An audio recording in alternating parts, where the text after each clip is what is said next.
All right, on this week's episode, I-501-CU, the podcast for nonprofit board members. I want to talk a little bit about what boards can do to help prevent or maybe mitigate fraud within the nonprofit organization. You know, every now and then we hear about a nonprofit that money was embezzled from, something was happening, and I often ask the question, where was the board when all of this was going on? There was one just even a couple months ago, $100 million gone. You think, oh, good Lord.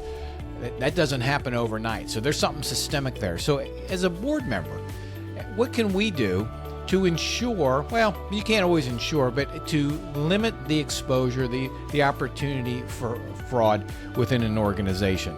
And so with the help of my good buddy, ChatGPT, Reed helped me identify the 10 things that we would have said otherwise if asked the question. And actually, it really makes it nice and concise. So just letting everybody know, I'm using a little AI out there. Trying to be trendy and trying to figure it out. But anyway, it actually came up with some very good answers, and it makes a lot of sense. So, hey, I want to jump in real quick. Somebody asked me the other day, what does the Corley Company do? Well, we do three things for nonprofits. One, we facilitate meetings. Yes, like board retreats where we discuss governance and strategy with all the members of the board. Number two, advise CEOs and help them as they make decisions and implement actions to drive their mission. And then finally, we produce podcasts such as this one, but also for a number of nonprofits to help you get the word out, get your message out. So if you're interested in any of these services, please feel free to reach out to Michael at thecorleycompany.com. Now back to the podcast. Number one, first and foremost, you got to establish a strong ethical culture. And of course, that starts at the top, including the board, but certainly the CEO. Do you have a strong ethics in place with honesty and transparency? Are people open? Do they communicate? Are there limited silos? So as a board member, we need to ask about that from a cultural perspective, observe, listen, and make sure we lead by example, even at the boardroom, that we are open and transparent and honest and candid and direct with each other. Number two, and this makes a lot of sense, implement clear policies and procedures. Boy, so many organizations don't have clear policies and procedures because we hate writing them. And we hate confining ourselves to those, but boy, they're really important. Include things like that conflict of interest, procurement policies, especially procurement, depending on the size of the organization. Clear policies and procedures in place so that people know what to follow, and they know when somebody's not following them, which could lead to unfortunate situations. Number three, segregation of duties, which is a nice continuation of the previous one. To separate those duties. Any accountant knows we want to have separation of duties. The person who's writing the checks is not the person who's reconciling the bank account, for example. More people that are involved in things, less likely for all of them to be in cahoots and commit fraud. Does happen, but it limits that. Number four, regular financial oversight and reporting. Of course, as a board member, you should be getting the financials. There should be audits by independent auditors. The internal controls should be reviewed, and that's something that a board can do, to ask to see those policies, those internal control policies, and review the financials, ask questions. That's all right. Number five, board oversight and involvement. You want to have an actively and an engaged board, particularly as I just mentioned, the financial statements, but in budgets, in reports.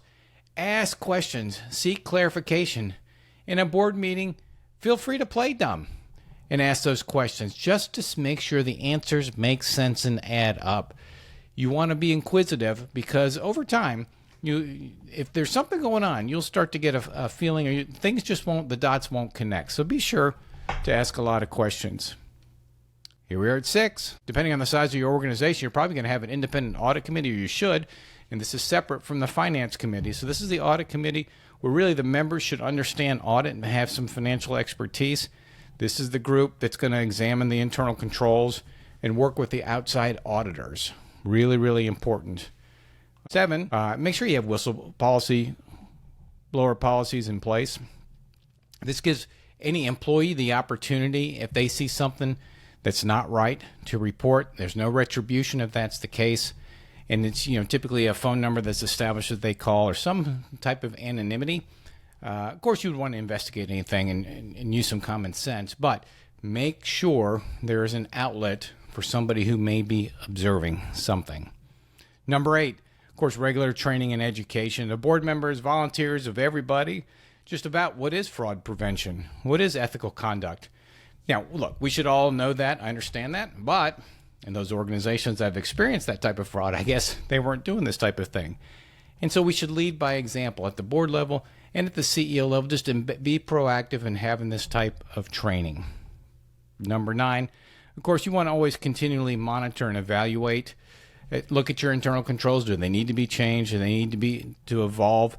What risks are there as you grow in size, as you get an additional grant, maybe a federal grant, or all of a sudden you get a large sum of money? Do you have the policies and procedures and practices in place to manage that kind of money and to report on it and hold it to account?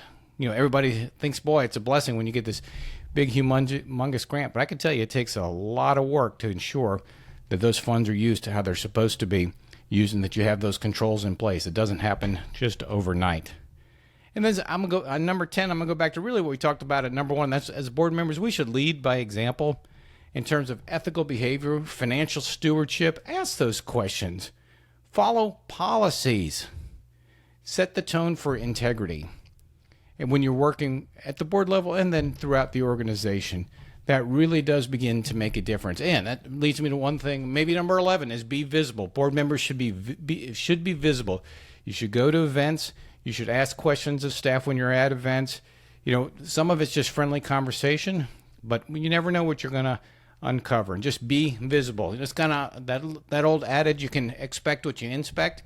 And if you're not inspecting something, well, you don't know what to expect type of thing.